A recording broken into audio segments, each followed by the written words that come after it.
The Rolling Stones are back in a big way. The new album Hackney Diamonds is here, and we're about to break it all down, track by track.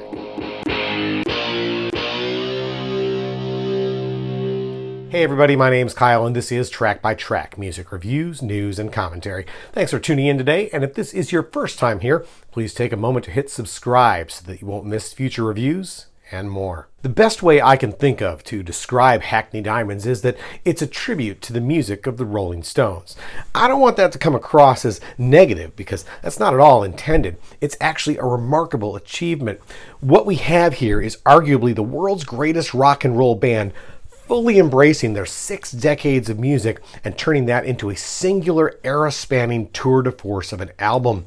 If someone, for some reason, had never heard the music of the Rolling Stones before and wanted to know what they sounded like, this album would be nearly as effective a representation as any greatest hits collection. Now, that's not to say the songs themselves achieve the same level of grandeur or timelessness as dozens of truly classic Stones tracks that came before.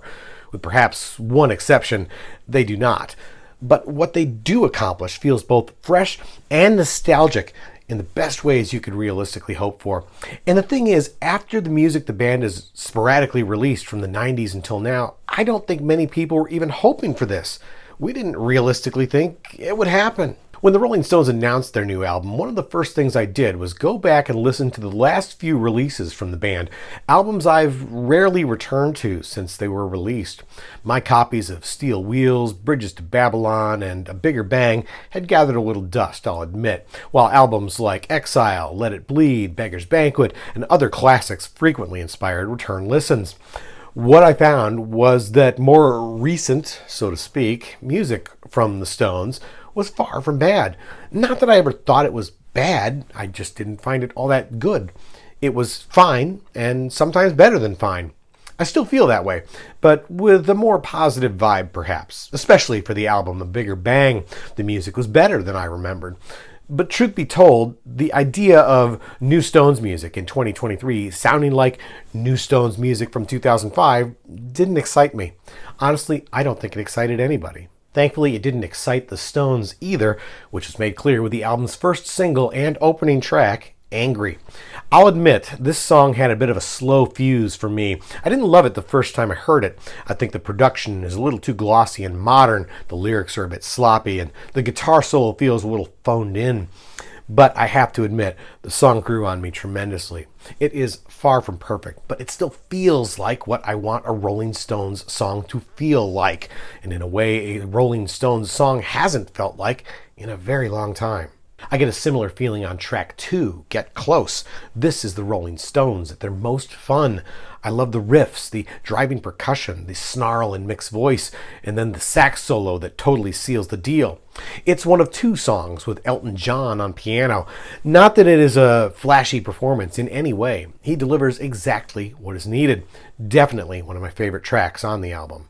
Then on track 3, Depending on You, we get a surprisingly mature love or lost love song. And by mature, I mean literally aged.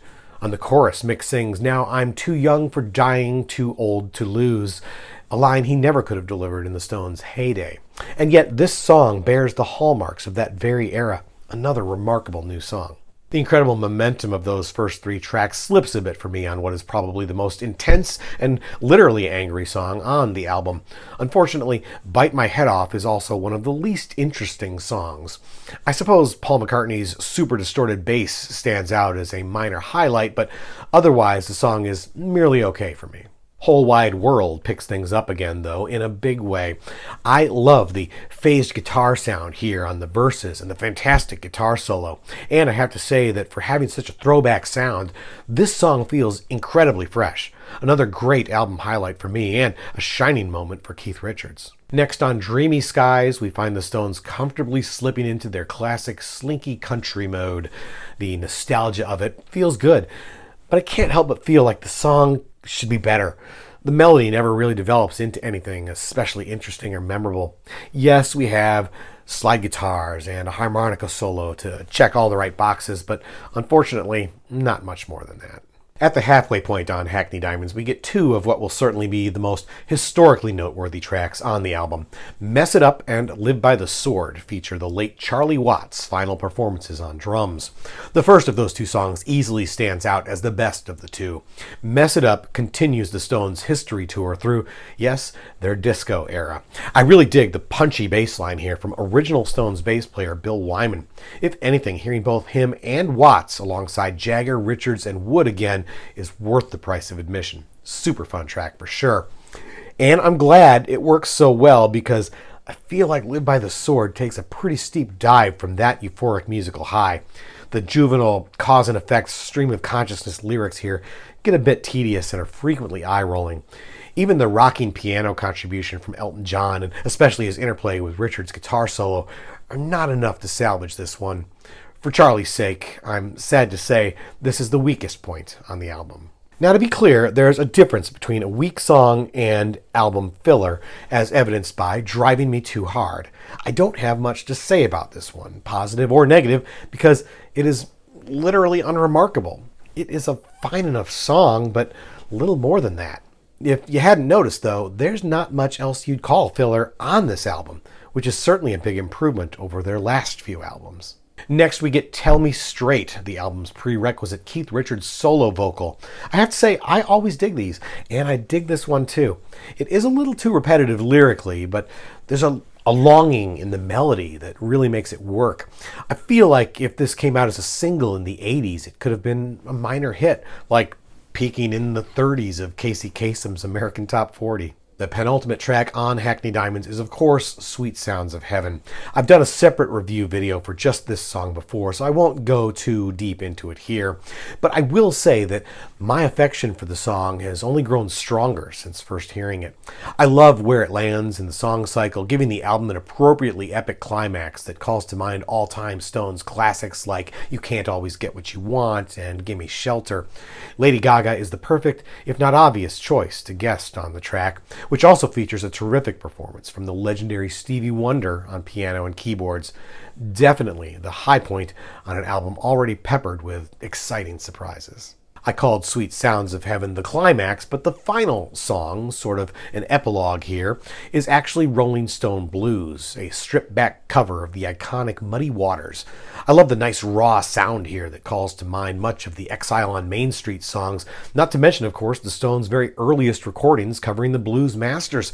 It's a fitting way to end this ERAS tour of the Rolling Stones, right back where they began.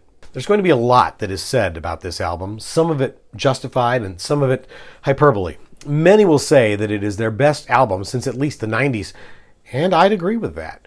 There's an energy here that I don't feel like we've heard from them in a very long time. Obviously, the Rolling Stones have earned their place among the gods of rock, and they have nothing to prove to anyone anymore. But on this new album, it kind of feels like they tried to do it anyway, like they wanted to make that case. And you know, after a nearly 20-year absence, that kind of makes sense. It's like I said earlier, if this had been more of a Bigger Bang Part 2 sort of album, I'm not sure what the point would be. Why wait so long just to do that? And while I would also not prop up this new album alongside many of the classics I've also referenced in this video, I would say it does more to actually honor those masterpieces than to try to mimic or duplicate them. It's a throwback sound without being overly derivative, which is a challenging tightrope to walk, make no mistake.